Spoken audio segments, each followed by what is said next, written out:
अस्सलामुअलैकुम। Welcome back to my channel English language lens. आज हमारा टॉपिक मिक्स्ड कंडीशनल सेंटेंसेस हैं। इस वीडियो में मैं आपको बताऊंगी कि हम मिक्स्ड कंडीशनल सेंटेंसेस का इस्तेमाल क्यों करते हैं और इन सेंटेंसेस का इस्तेमाल किस तरह से किया जाता है। मिक्स्ड कंडीशनल सेंटेंसेस के स्ट्रक्चर को याद रखना थोड़ा सा मुश्किल होता है, लेकिन इस वीडियो में मैं कुछ ट्रिक्स आपको बताऊंगी जिसके जरिए आप इसके स्ट्रक्चर को बआसानी याद रख सकते हैं। तो सबसे पहले बात करते हैं कि हम मिक्स्ड कंडीशनल सेंटेंसेस का इस्तेमाल क्यों करते हैं।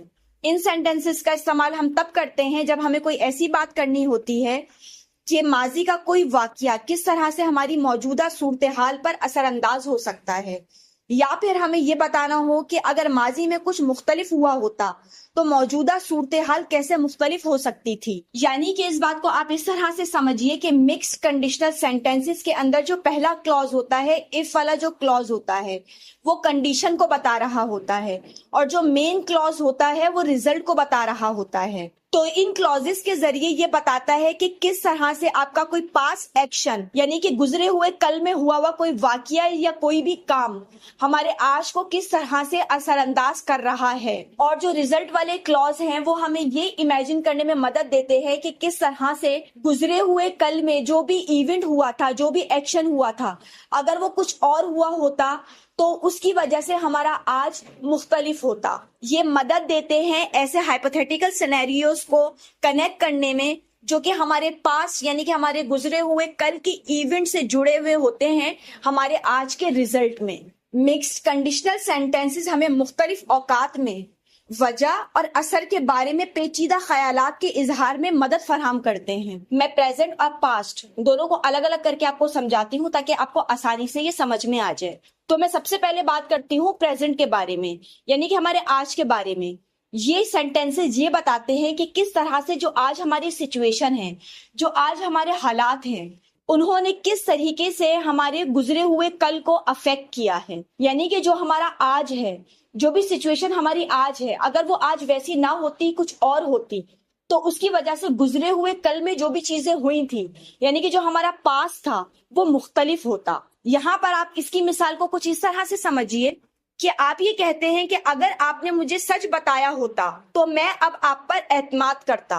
अब क्योंकि इस तरह के जुमले आप अपनी रोजमर्रा की बातचीत में बहुत ही ज्यादा इस्तेमाल करते हैं कि माजी में कोई भी काम अगर ऐसे हुआ होता तो आज उसका रिजल्ट ये निकला होता। यानी कि हम इमेजिन करते हैं कि माजी में गुजरे हुए कल में कोई भी काम जो हुआ है वो अगर ऐसा नहीं होता बल्कि ऐसा होता। एक हाइपोथेटिकल सिनेरियो में हम चीजों को देखते हैं कि वो जैसा हुआ था अगर वो वैसा ना हुआ होता तो जो हमारी आज की कंडीशन है यानी जो हमारा अभी हाल है वो वैसा ना होता, वो मुख्तलिफ होता। अब जैसे इस जुमले में कि अगर तुमने मुझे सच बताया होता, तो ये जो पहला क्लॉज है ये इफ वाला क्लॉज है। ये कॉज को बता रहा है, वजह को बता रहा है, कंडीशन को बता रहा है कि अगर तुमने मुझे सच बताया होता, तो सच आपने बताया होता ये माजी में, अभी आपने सच नहीं बताया है तो ये माजी की बात हो रही है कि अगर बताया होता तो उसका रिजल्ट, उसका नतीजा आज में क्या निकलता, उसका अफेक्ट आज पर कैसे पड़ता। तो आज पर इस तरह से पड़ता कि तो मैं अब तुम पर एतमाद करता, यानी कि अभी आप एतमाद नहीं करते हैं। यहाँ पर ऐसी सिचुएशन में आपने मिक्स्ड कंडीशनल सेंटेंस का इस्तेमाल करना है, लेकिन वो स्ट्रक्चर आपने यहाँ पर इस्तेमाल करना है जो हमें प्रेजेंट के बारे में बता रहा है। यानी कि वो बता रहा है कि हमारा प्रेजेंट, हमारा हाल किस तरह से असरअंदाज हो रहा है हमारे माजी की वजह से। तो इसीलिए यहाँ पर मिक्स्ड कंडीशनल सेंटेंस के स्ट्रक्चर का इस्तेमाल करते हुए इस सेंटेंस को आपने कहना है, if you had told me the truth I would trust you now. मतलब अगर आपने मुझे सच बताया होता तो मैं अब आप पर एतमाद करता। तो अब बात करते हैं कि किस तरह से जब आप सेंटेंसेस बोलेंगे जिसमें आप ये कहना चाहते हैं कि आपका आज असरअंदाज हो रहा है आपके गुजरे हुए कल की वजह से, तो वहां पर आपने किस स्ट्रक्चर का इस्तेमाल करना है। तो यहाँ पर आपने सबसे पहले वाले क्लॉज के अंदर यानी कि कंडीशन वाले क्लॉज के अंदर इफ का इस्तेमाल करना है और उसके बाद फिर पास्ट परफेक्ट टेंस का इस्तेमाल करना है।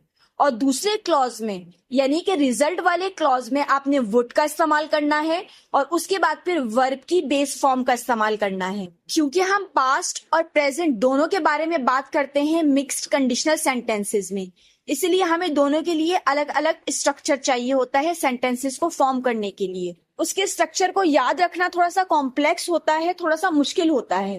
तो यहाँ पर मैं एक ट्रिक आपको बताती हूँ जिसके जरिए आपको याद रहेगा कि किस तरह से आपने इसके स्ट्रक्चर को फॉर्म करना है। इसको याद रखने की सबसे आसान ट्रिक ये है कि जब आपने ऐसी कोई बात करनी है जिसमें आपने ये बताना है कि किस तरह से आपका आज असरअंदाज हो रहा है आपके गुजरे हुए कल की वजह से, तो ये ब्लेंड है थर्ड कंडीशनल सेंटेंस का और सेकंड कंडीशनल सेंटेंस का। यानी कि थर्ड कंडीशनल सेंटेंस के पास्ट का और सेकंड कंडीशनल के प्रेजेंट का। अगर आपने अभी तक मेरी थर्ड कंडीशनल सेंटेंसेस के ऊपर बनाई हुई वीडियो नहीं देखी है तो मैं डिस्क्रिप्शन में लिंक डाल दूंगी सेकंड कंडीशनल सेंटेंसेस की वीडियो का भी और थर्ड कंडीशनल सेंटेंसेस की वीडियो का भी। आप डिस्क्रिप्शन में उन लिंक्स पर क्लिक करके उन वीडियोस को देख सकते हैं। जब आप वो दोनों वीडियोस देख लेंगे तो मिक्स्ड कंडीशनल सेंटेंसेस को समझने में आपको बहुत मदद मिलेगी। और जिन्होंने मेरी वीडियोस देखी हैं उन्हें याद होगा कि मैंने बताया था कि हम थर्ड कंडीशनल सेंटेंसेस के अंदर पहले क्लॉज के अंदर इफ के साथ पास्ट परफेक्ट टेंस का इस्तेमाल करते हैं और दूसरे क्लॉज में हम वुड हैव के साथ वर्ब की थर्ड फॉर्म का इस्तेमाल करते हैं। इसकी मिसाल को आप इस तरह से समझिए कि आप कहते हैं कि इफ आई हैड स्टडीड, यानी कि अगर मैंने पढ़ाई की होती। ये माजी के बारे में बात हो रही है क्योंकि थर्ड कंडीशनल हमें कंप्लीटली माजी के रिग्रेट्स के बारे में बात करने की इजाजत देता है। यानी कि कोई भी काम माजी में हुआ था और उसका रिजल्ट भी माजी में ही निकला था। तो इसीलिए अगर मैंने पढ़ाई की होती, यानी कि मैंने माजी में गुजरे हुए कल में अगर पढ़ाई की होती तो आई वुड हैव पास्ड, उसका रिजल्ट ये निकलता, उसका नतीजा ये निकलता, वो जो नतीजा है वो भी माजी में ही निकला होता कि मैं पास हो गया होता। अब यहाँ पर मिक्स्ड कंडीशनल सेंटेंसेस के प्रेजेंट वाले सेंटेंसेस को फॉर्म करने के लिए आपने पहले क्लॉज के अंदर थर्ड कंडीशनल सेंटेंस वाला क्लॉज रखना है। यानी कि पहले क्लॉज के अंदर आपने इफ के साथ पास्ट परफेक्ट टेंस का इस्तेमाल करना है और सेकंड वाले क्लॉज के अंदर जिसके अंदर आप रिजल्ट बताएंगे वहां पर आपने सेकंड कंडीशनल सेंटेंस का इस्तेमाल करना है। क्योंकि सेकंड कंडीशनल सेंटेंस हमें बताता है कोई भी इमेजिनरी या फिर हाइपोथेटिकल सिनेरियोस को, यानी कि जो हमारी आज की रियलिटी है, जो हमारी आज की सच्चाई है उसके बरअक्स चीजों को दिखाता है। यानी कि जो भी हम आज हैं, अगर हम ये ना होते बल्कि हम कुछ और होते तो फिर क्या होता। तो सेकंड कंडीशनल सेंटेंसेस का जो रिजल्ट वाला क्लॉज है वो यहाँ पर आपने रिजल्ट के क्लॉज की जगह इस्तेमाल करना है।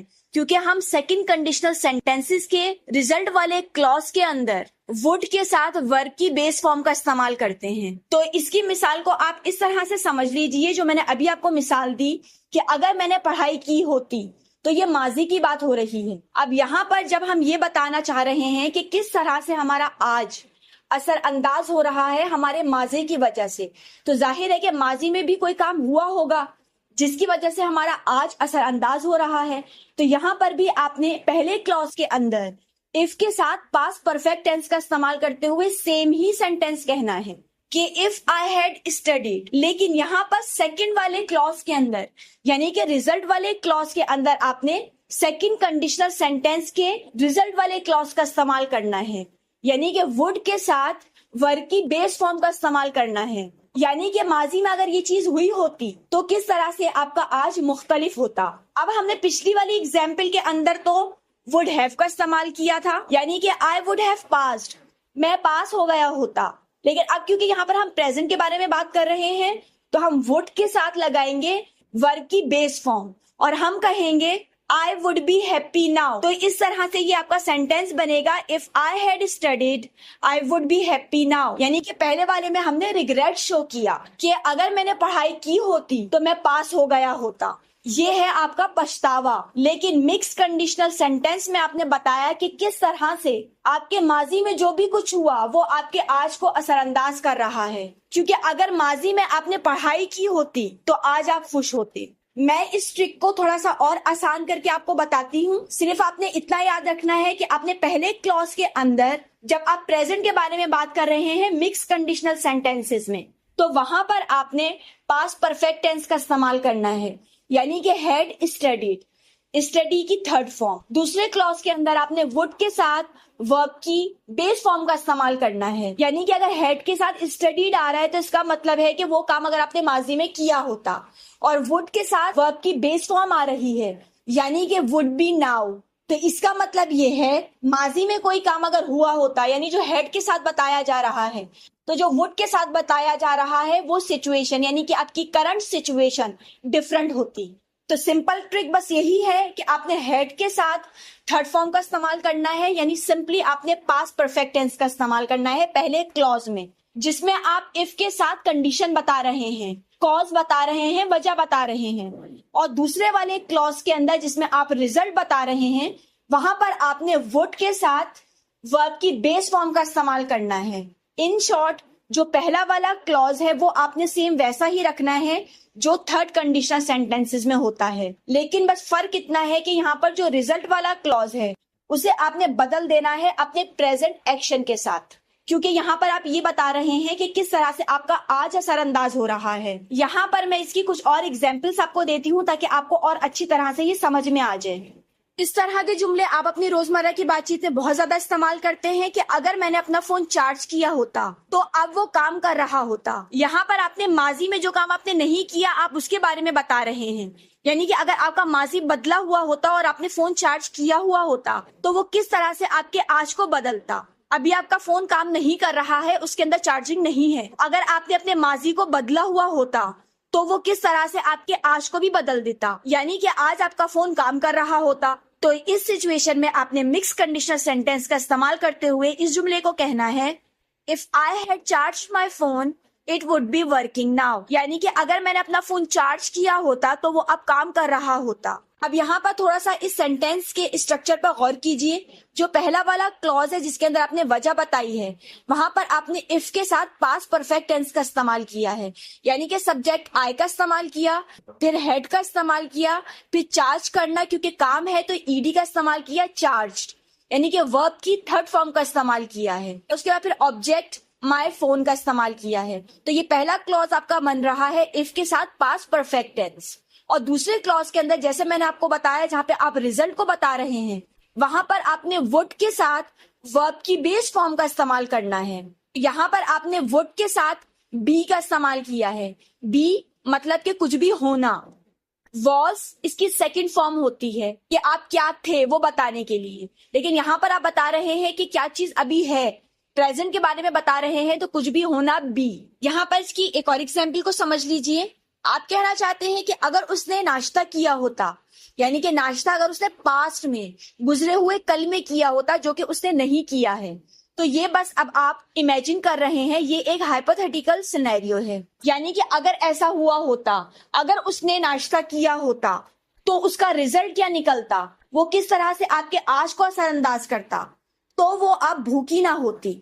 तो यहाँ पर इस सिचुएशन में आपने मिक्स कंडीशनल सेंटेंस का इस्तेमाल करते हुए इस जुमले को कहना है, if she had eaten breakfast she wouldn't be hungry now, यानी कि अगर उसने नाश्ता किया होता माजी में तो उसका आज, उसका जो अभी हाल है वो बदला हुआ होता, यानी कि अभी उसको भूख नहीं लग रही होती। यहाँ पर भी इसका स्ट्रक्चर जरा देखिए गौर से। यहाँ पर भी आपने पहले वाले इफ वाले क्लॉज के अंदर सबसे पहले इफ का इस्तेमाल किया है, फिर शी का इस्तेमाल किया है जो आपका सब्जेक्ट है, फिर हेड का इस्तेमाल किया है क्योंकि यहाँ पर आपने पास्ट परफेक्ट टेंस का इस्तेमाल किया है। उसके बाद फिर ईट खाना वर्ब है तो उसकी थर्ड फॉर्म का इस्तेमाल किया है ईटन। उसके बाद फिर ऑब्जेक्ट बताया है ब्रेकफास्ट। तो ये पहला वाला आपका क्लॉज बनता है if she had eaten breakfast, यानी कि अगर उसने नाश्ता किया होता। तो ये क्लॉज आपका इफ के साथ पास्ट परफेक्ट टेंस है। और उसके बाद फिर दूसरे क्लॉज के अंदर जिसमें आपने रिजल्ट को बताया है, वहां पर आपने शी का इस्तेमाल किया सब्जेक्ट का, और उसके बाद यहाँ पर वुड नॉट का इस्तेमाल किया है। तो उसके बाद यहाँ पर भी आपने, क्योंकि वर्ब नहीं है तो यहाँ पर आपने स्टेट ऑफ बीइंग बताया है फर्स्ट फॉर्म के अंदर, यानी कि बेस फॉर्म के अंदर बी। तो इस तरह से ये दोनों क्लॉजेस मिलकर आपका मिक्स्ड कंडीशनल का प्रेजेंट सेंटेंस फॉर्म कर रहे हैं। और सेंटेंस बन रहा है, if she had eaten breakfast she wouldn't be hungry now. Present की बात तो हो चुकी, अब बात करते हैं पास्ट की। यानी कि पिछले सेंटेंसेस में हमने बात की थी कि किस तरह से आपका आज असरअंदाज हो रहा है आपके गुजरे हुए कल की वजह से। तो हम ये भी बात करेंगे कि किस तरह से मिक्स्ड कंडीशनल सेंटेंसेस ये भी बताते हैं कि अगर आपका आज मुख्तलिफ होता, यानी जो आपकी करंट सिचुएशन है, जो आपके करंट हालात हैं, वो जैसे अभी हैं वो वैसे ना होते और कुछ और होते, तो वो किस तरह से आपके गुजरे हुए कल को बदल सकते थे। इसकी मिसाल को आप इस तरह से समझिए कि आप कहते हैं कि अगर मैं अब अमीर होता, यानी कि जिस वक्त आप बात कर रहे हैं उस वक्त आप कहना चाह रहे हैं कि अगर मैं अभी अमीर होता तो मैंने पिछले साल एक घर खरीदा होता। जो घर खरीदा होता वो अपने माजी में खरीदा होता, यानी कि अगर आप आज अमीर होते तो वो आपके माजी को बदल देता, यानी कि माजी में आपने घर खरीद लिया होता पिछले साल। यहाँ पर प्लीज आपने लिटरल मीनिंग पर भी नहीं जाना है और इसकी उर्दू पर भी नहीं जाना है। जैसे कि होता, अब यहाँ पर होता दोनों क्लॉजेस के एंड में आ रहा है, तो होता, होती, रहा, रही, आपने उर्दू पर बिल्कुल नहीं जाना है। आपने इसके कॉन्सेप्ट को समझना है। जो मैं आपको समझा रही हूँ कॉन्सेप्ट ये है कि अभी आप बात कर रहे हैं कि किस तरह से आपका जो आज है अगर वो वैसा ना होता, वो मुख्तलिफ होता, तो किस तरह से वो आपके गुजरे हुए कल को बदल सकता था। यानी कि आपने कहा कि मैं अगर अभी अमीर होता ना तो मैंने पिछले साल घर खरीद लिया होता। तो इस तरह के जुमले आप अपनी रोजमर्रा की बातचीत में बहुत ही ज्यादा इस्तेमाल करते हैं। तो यहाँ पर इस सिचुएशन में आपने मिक्स्ड कंडीशनल के पास्ट सेंटेंस का इस्तेमाल करते हुए इस जुमले को कहना है, if I were rich now I would have bought a house last year. यानी कि अगर मैं अब अमीर होता तो मैंने पिछले साल एक घर खरीदा होता। तो ये आपने बताया कि किस तरह से अगर आपका आज, आपका प्रेजेंट चेंज होता तो वो आपके माजी को भी, यानी गुजरे हुए कल को भी बदल चुका होता। यहाँ पर इसके स्ट्रक्चर के बारे में बात करते हैं। जब आपने बात करनी है कि किस तरह से आपका आज आपके गुजरे हुए कल को बदल सकता था, यहाँ पर आपने पहले क्लॉज के अंदर इफ के साथ सिंपल पास्ट टेंस का इस्तेमाल करना है, जो कंडीशन को बता रहा है, कॉज को बता रहा है। और दूसरे क्लॉज में आपने वुड हैव के साथ पास्ट पार्टिसिपल यानी कि वर्ब की थर्ड फॉर्म का इस्तेमाल करना है। यहाँ पर भी मैं इसके स्ट्रक्चर को याद रखने के लिए आपको एक ट्रिक बताती हूँ जो आपको बहुत ज्यादा मदद देगी इस स्ट्रक्चर को याद रखने में। यानी जो आपका पहला क्लॉज है उसके अंदर आप पास्ट सिंपल टेंस का इस्तेमाल कर रहे हैं। जिन्होंने मेरी सेकंड कंडीशनल सेंटेंसेस की वीडियो को देखा है उन्हें अच्छी तरह से याद होगा कि मैंने उन्हें बताया था कि हम सेकंड कंडीशनल सेंटेंस का इस्तेमाल तब करते हैं जब हमें किसी भी इमेजिनरी सिचुएशन के बारे में बात करनी होती है, यानी कि किसी भी ऐसी चीज के बारे में बात करनी होती है जो कि नामुमकिन है, जो कि बिल्कुल हो ही नहीं सकती है, हम सिर्फ उसे इमेजिन कर रहे हैं। यानी कि अभी हम कुछ नहीं है और हम इमेजिन कर रहे हैं कि अगर हम वो होते तो यहाँ पर अब मैं उसकी डिटेल में नहीं जाऊंगी। उसे देखने के लिए आपने डिस्क्रिप्शन में मैं लिंक दे दूंगी, वहां पर आपने इसको देख लेना है। फिलहाल आप यहाँ पर सिर्फ इतना समझ लीजिए कि हम सेकंड कंडीशनल सेंटेंसेस के अंदर बताते हैं कि जो अभी हम हैं अगर वो हम ना होते, तो मिक्स कंडीशनल सेंटेंसेस के अंदर जब हमें बताना होता है कि हमारा आज अगर वो ना होता जो अभी है तो वो किस तरह से हमारे गुजरे हुए कल को बदल सकता था। तो यहाँ पर भी आप नोटिस करें कि सिचुएशन सेम है, यानी कि हम यही बता रहे हैं कि जो हम आज हैं अगर वो हम ना होते, वही बात हम करते हैं सेकंड कंडीशनल सेंटेंसेस में, वहां पे भी हम इमेजिन करते हैं। तो यहाँ पर भी पहले क्लॉज के अंदर जब आपने मिक्स कंडीशनल सेंटेंस को फॉर्म करना है तो यहाँ पर भी आपने इफ के साथ पास्ट सिंपल टेंस का इस्तेमाल करना है। और दूसरे क्लॉज के अंदर जहां पर आपने ये बताना है कि किस तरह से आपका माजी बदला हुआ होता, वहां पर आपने वुड हैव के साथ पास्ट पार्टिसिपल यानी कि वर्ब की थर्ड फॉर्म का इस्तेमाल करना है। इसकी मिसाल को आप इस तरह से समझिए कि अभी आप अमीर नहीं हैं और आप कहना चाहते हैं कि अगर मैं आज अमीर होता, तो यहाँ पर ट्रिक को आप इस तरह से याद रखिए। जब हम सेकंड कंडीशनल सेंटेंसेस का इस्तेमाल करते हैं तो हम जुमले को इस तरह से कहते हैं कि अगर मैं अमीर होता तो मैं दुनिया का सफर करता या फिर मैं सफर करता। तो अब यहाँ पर अगर आप अमीर होते तो आप सफर भी अभी ही करते या फिर आने वाले फ्यूचर में करते। ये सिर्फ आपकी एक इमेजिनेशन है। और हम सेकंड क्लॉज के अंदर वुड के साथ वर्ब की बेस फॉर्म का इस्तेमाल करते हैं सेकंड कंडीशनल सेंटेंसेस में। लेकिन जब हम मिक्स कंडीशनल सेंटेंस को बोलेंगे तो यहाँ पर हम पहला क्लॉज सेम ही रखेंगे, यानी कि इफ आई वर रिच, अगर मैं अमीर होता तो अब वो किस तरह से आपके माजी को बदलता, तो मैं सफर कर चुका होता या फिर मैंने सफर किया होता। यहाँ पर आपने उर्दू पे नहीं जाना है, कॉन्सेप्ट को समझना है कि माजी बदला हुआ होता, आप सफर कर चुके होते, वो एक्सपीरियंस आप ले चुके होते। कब? जब आप आज अमीर होते। तो इस तरह से आपका आज अगर बदला हुआ होता तो वो आपके गुजरे हुए कल को भी बदल चुका होता। तो यहाँ पर इसकी ट्रिक को मैं थोड़ा सा और सिंप्लीफाई कर देती हूँ आपके लिए। सिर्फ आप इतना याद रखिए कि पहले वाले क्लॉज के अंदर आप सिर्फ इमेजिन कर रहे हैं, जो आप आज हैं, आप कहना चाहते हैं कि अगर आज आपका वैसा ना होता तो आपका माजी भी बदल चुका होता। तो हम सेकंड कंडीशनल सेंटेंसेस में भी यही करते हैं कि हम सिर्फ इमेजिनेशन करते हैं, अनरियलिस्टिक चीजों के बारे में बात करते हैं। तो इसीलिए यहाँ पर पहले क्लॉज के अंदर वर रिच यानी कि अगर अमीर होता, सेकंड के अंदर जहां पर आप इसका रिजल्ट बता रहे हैं वहां पर आपने वुड हैव ट्रेवल्ड, तो वो काम आप कर चुके होते माजी में, यानी कि आपका माजी बदला हुआ होता।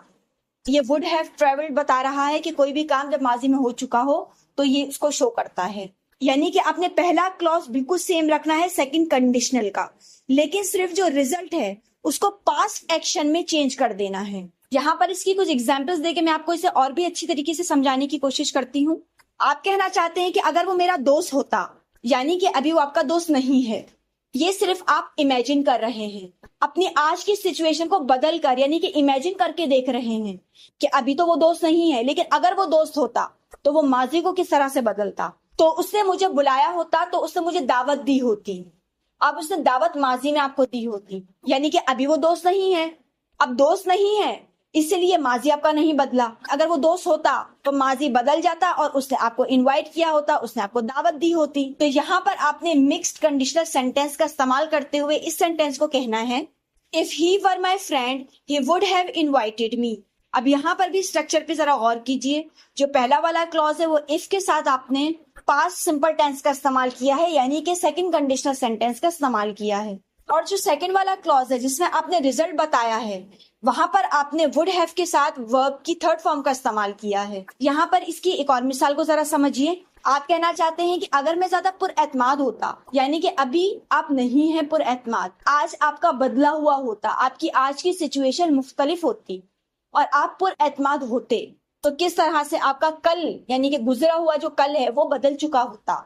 तो मैंने बोल दिया होता या मैंने उसे जवाब दे दिया होता। इस तरह के जुमले आप अपनी रोजमर्रा की बातचीत में बहुत ज्यादा इस्तेमाल करते हैं। तो यहाँ पर आपने पहले क्लॉज के अंदर इफ के साथ पास्ट सिंपल टेंस का इस्तेमाल किया है, यानी कि सेकंड कंडीशनल सेंटेंस का इस्तेमाल किया है, और दूसरे क्लॉज में यानी कि रिजल्ट वाले क्लॉज में आपने वुड हैव के साथ वर्ब की थर्ड फॉर्म का इस्तेमाल किया है। और इस सेंटेंस को कहा है, if I were more confident I would have spoken up, यानी कि अगर मैं ज्यादा पुरएतमाद होता तो मैंने बोल दिया होता। पुरएतमाद आप आज होते और बोला आपने गुजरे हुए कल में होता। तो इस वीडियो में मैंने आपको बताया कि हम मिक्स्ड कंडीशनल सेंटेंसेस का इस्तेमाल क्यों करते हैं और इन सेंटेंसेस का इस्तेमाल हम किस तरह से करते हैं, और इसे प्रेजेंट और पास्ट टेंस में इस्तेमाल करने के लिए उसके स्ट्रक्चर को आपने किस तरह से याद रखना है, उसे मैंने बहुत आसान बनाने की कोशिश की है आपको कुछ ट्रिक्स बताकर, और इसके साथ साथ कुछ रियल लाइफ एग्जांपल्स देकर मैंने मिक्स कंडीशनल जैसे कॉम्प्लेक्स सेंटेंसेस को जितने आसान लफ्जों में हो सकता था आपको समझाने की कोशिश की है। उम्मीद करती हूँ कि ये वीडियो आपके लिए मददगार साबित हुई होगी और मिक्स्ड कंडीशनल सेंटेंसेस के हवाले से जो भी आपके कॉन्सेप्ट्स थे वो भी जरूर क्लियर हुए होंगे। लेकिन फिर भी अगर आपको सेंटेंसेस को फॉर्म करने में कोई भी मसला आ रहा है तो आप मुझे कमेंट सेक्शन में कमेंट कर बता सकते हैं। इस वीडियो में मिक्स्ड कंडीशनल सेंटेंसेस के हवाले से मेरी तरफ से बस इतना ही था। Thanks for watching.